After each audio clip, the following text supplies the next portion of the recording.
Namaste, IC. Hello. Namaste, Ankit. Hello, everyone. This is my CISS in print, IC, and we met in a sports nutrition course.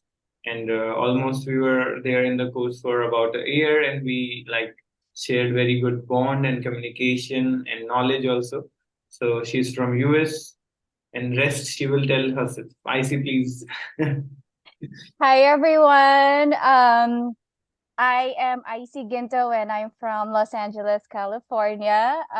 So yes, we were in the same class and he would go on, I think, in the evening, and my time would be around 3:30 a.m. in the morning. But if you're ready to learn, you have to make the sacrifice, right? Because we all have a goal, and if you have a goal, you need to work for it, no matter what. So as Ankit said, I'm a certified sports nutritionist, and I also practice Muay Thai, which is a martial arts. If you follow um, maybe UFC, yes, or any type of those, that's what I train for. And I also do Spartan races or obstacle races. That's not Um, yeah, yeah. watching you. So most of Yeah. Yeah, so most of the clients that I work with, or most of my audience, are, within the same sport that I do, only because like I have an experience with it. Great. Thank you, Heisi.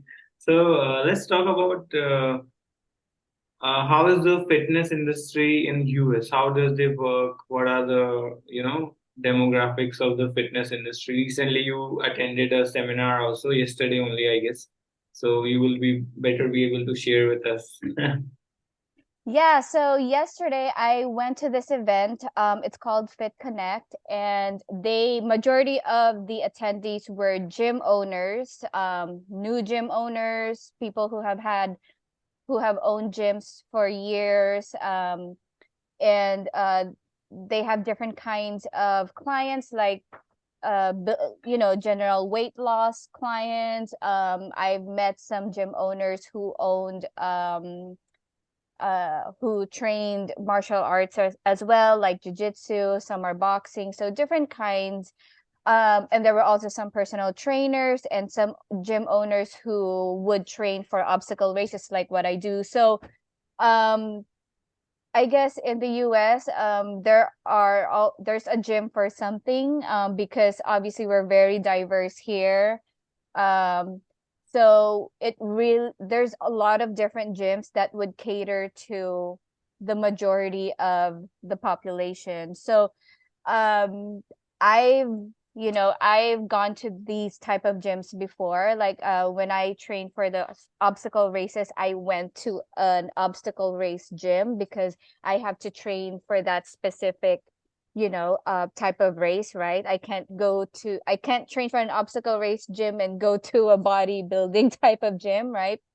Right, right. And I've also, in my earlier years, when I was younger, when I was in my 20s, I did go to a 24-hour, a commercial gym, and I, hired a trainer for 3 months, because I wanted to gain weight and gain muscle. And I'm naturally like really tiny, especially when I was younger before I did all of this, right? So I knew that hiring a coach, hiring a trainer, and actually signing up for the gym would get me there, because at that time when I started, I was just doing whatever, and that's what most people do. They just try to do whatever at the gym, do their own thing, but they don't really have a structure on how to get there. Yeah, so that's the pretty much that's the event that I went to yesterday, just meeting different kinds of coaches, different kinds of gym owners, and just learning what they were struggling with or what they were going through. Which is the most famous brand of gym chain or fitness chain in US? Right now I think it's a battle between 24 Hour, of course, and Gold's Gym. You Okay. know, yeah, as far as like the commercial gym where like the general population goes, yeah. Okay, that's nice. Yeah, and mm-hmm. Okay. So here, fitness industry is not that much diverse, like you said, that is in US. We have a gym where we have group class studios where we can do yoga, we can do kickboxing and something like that. But yes, we do have box gyms for CrossFit only, not the gyms like for the Spartan race specialized in those kind of races or things like that. And in very big cities, we do have some clinics also where sports Mm, nutritionists and chiropractors and physiotherapists, sports physiotherapists are there. But yeah, they are very less. And awareness mm, is being built after, especially after COVID. Actually, people are more aware about fitness. They got more aware about fitness, but still the quality they have to get more aware about the quality where they are getting their knowledge from, because most of the knowledge mm, they get from our Instagram and all the social media sites where there is, I think the internet world is like a universe. You can find earth and on the other hand you can find a black hole. Like there is a actual knowledge like Dr. Bill, Dr. Jose, and other people put out their content, and there's really knowledgeable, really correct, really evidence based content, and there are some influencers, I call them shitfluencers. So they just spread their pseudo content out there and they have no knowledge mm-hmm. pertaining to it. So that kind of content is, I think it's worldwide. It's not pertaining to India. It's worldwide. People get their knowledge, but they don't want to read. They don't want to read a book that is this thick. They Yes. don't want to read 50 pages of research article. They want the crux in just 10 words. Eat creatine, Mm-hmm. this. Okay. So Yeah. this is how it works in India mostly. And what do you think about sports nutrition? Because most of the trainers don't, they suggest their client diet, they suggest their clients or athletes diet, but they don't go for a course that specializes in. And definitely they don't read a book. They only read few of the articles and they just hear from here and there and put forward their word to their client, like, and Yeah. do false commitments like Mm-hmm. I'll make you lose 10 kg in 2 months, like that. Yeah. I think that's still a big problem here. And I'm sure, like what you said earlier, even there in India, they rely on a lot of social media from the shitfluencers. You call it shitfluencers, I call them gymfluencers. um, so we have a name for them, but I think everywhere in the entire world, it's the same problem. Period. Not just with fitness, like fitness, but also with nutrition, you know. Yeah. And I was talking to the gym owners yesterday, and even like a chiropractor, she was asking me questions about creatine and endurance, and I guess she even had a client who was doing endurance training and was saying that creatine was affecting testosterone, So a lot of questions like that. And it's really up to us, you and I, what we learned from, ISSN to really get it out there. And I think one of the main struggle for us, and it's gonna be a mission for us, is how to get it out there to where people will listen. Because to be honest, I even have like people in my own circle, like um they think I'm too sciency, like when I post on Instagram, and it's like, how do we make it so easy for them and so fast to even like 10 seconds? Like, how can I make a 10-second video to where they will grasp it, right? So it's really hard. But I just, since I'm just starting with this one, my goal is to just get one message out there every single day, even if it's just like one sentence. I don't know. and slowly I'm getting new followers, I would say. I'm getting more questions. People are learning more, and not everyone will listen to us, right? I'm sure you you go through that too, but there will be people who will. And these are the people that, that we want to work with, because, they understand, like, hey, maybe there's something here that's really valuable. Like, this is different. So we just have to continue, every single day, that just one small message, one something small that they haven't heard before. If we see a video from the shitfluencers, what are they saying? But what can we tell them? What message can we put out Definitely. there that's, yeah, and we can back it up. We can back it up with all Yes, the. definitely. You know what?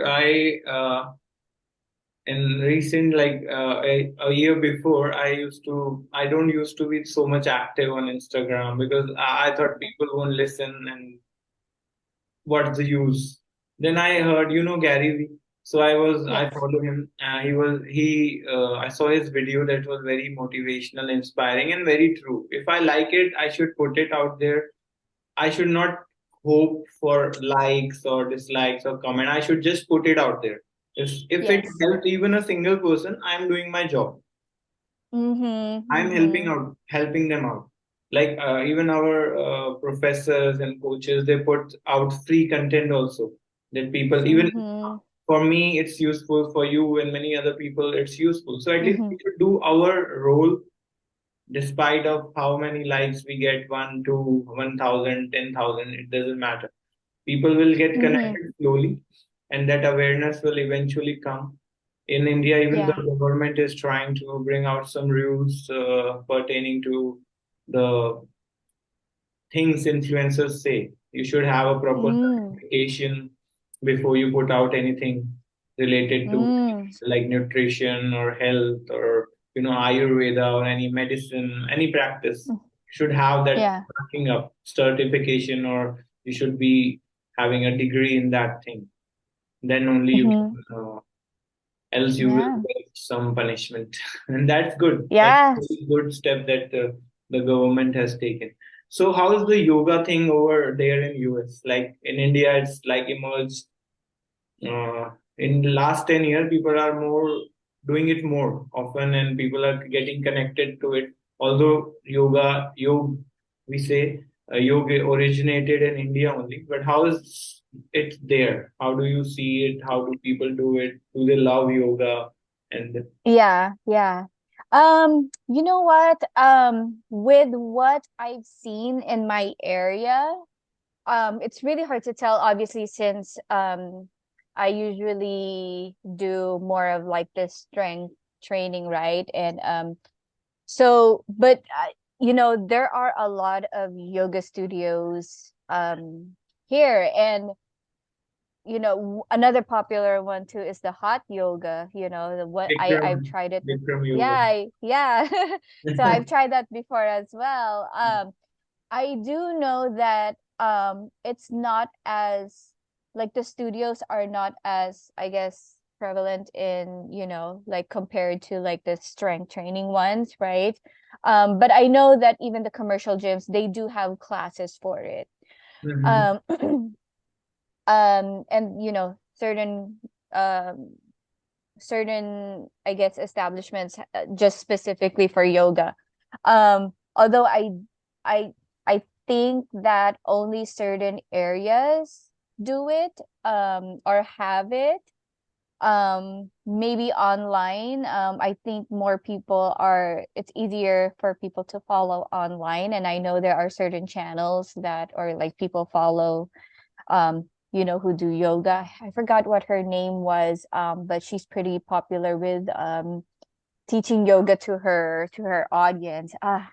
It was years ago, but yeah, so she became pretty popular because she was just, teaching yoga through the YouTube channel, and she was able to reach During out to a COVID, lot.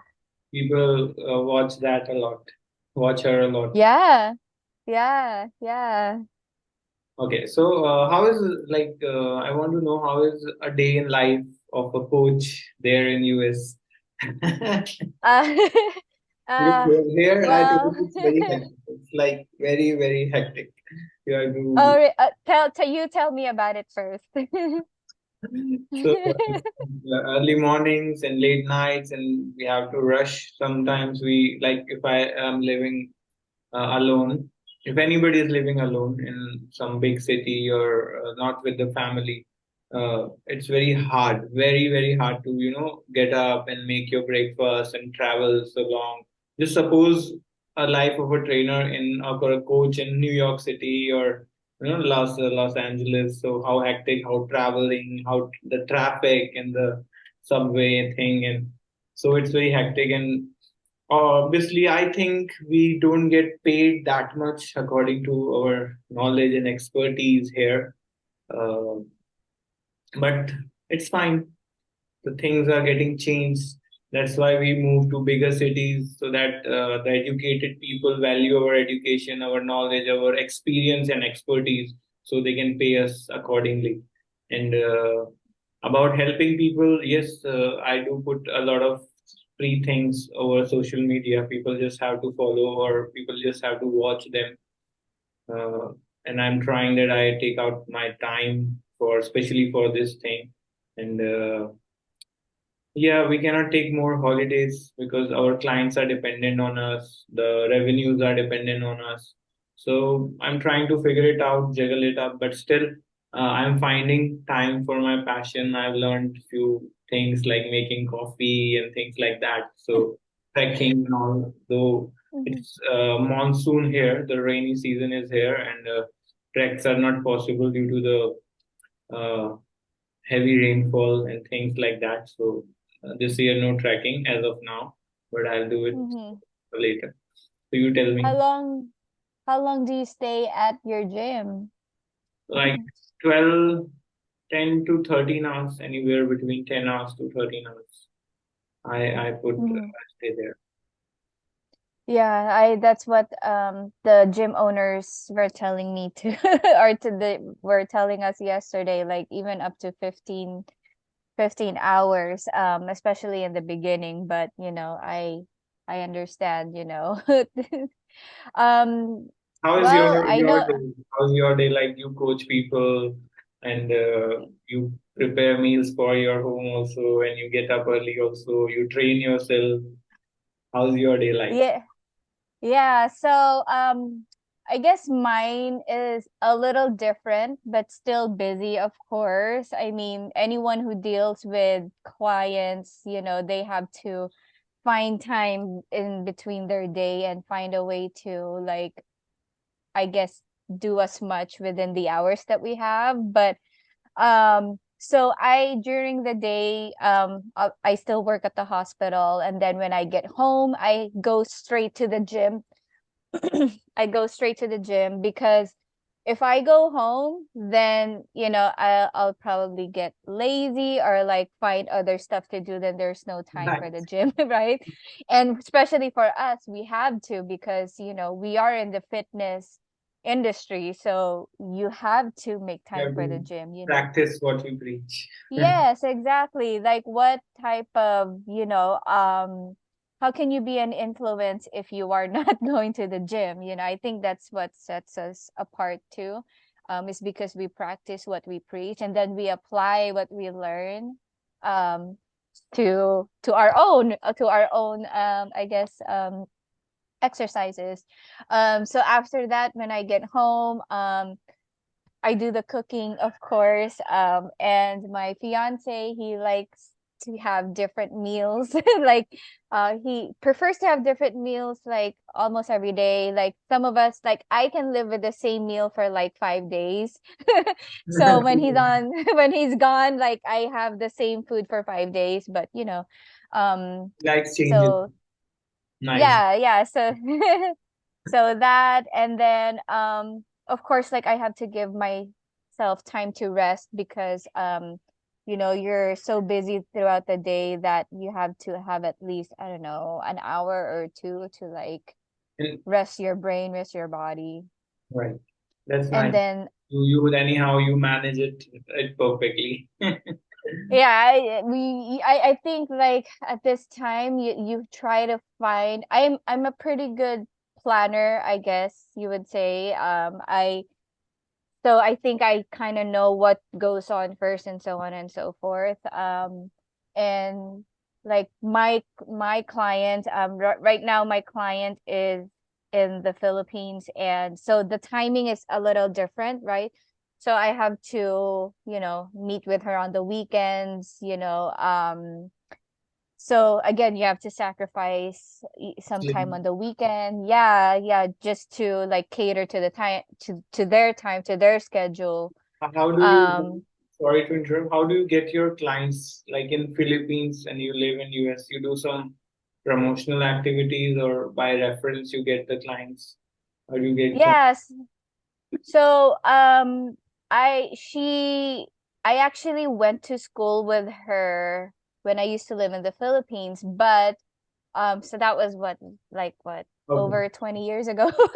But we follow each other on Facebook and Instagram, and I noticed that she was doing marathons. So, I would You outreach um her. That's great. yeah, you kind of like keep a relationship with the people that you want to, I guess, connect with. Yes. And again, I put out free content, whenever I can, whenever I'm not busy. So because it's not something that people usually hear, especially then it's like, oh, what's that they're saying, like it makes them think, it makes them intrigued. What So what do you think of vegetarianism and veganism? How is the culture over there? Because in India, due to maybe the religious things and due to the culture here, we are more into lacto vegetarianism and yeah, yeah. veganism also.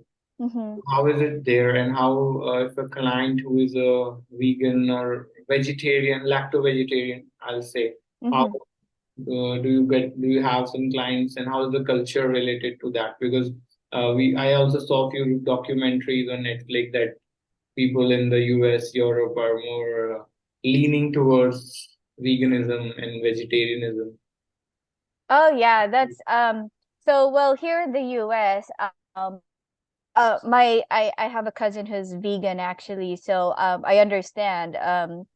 You know, again, like I think some of the people who are vegans, majority of them just eat a lot of carbs, right?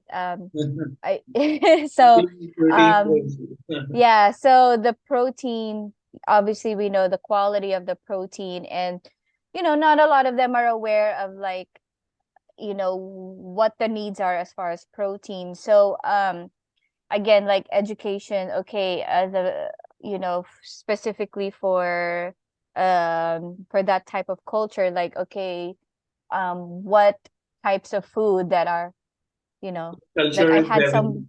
I think the culture is coming along well. People, Yeah, yes.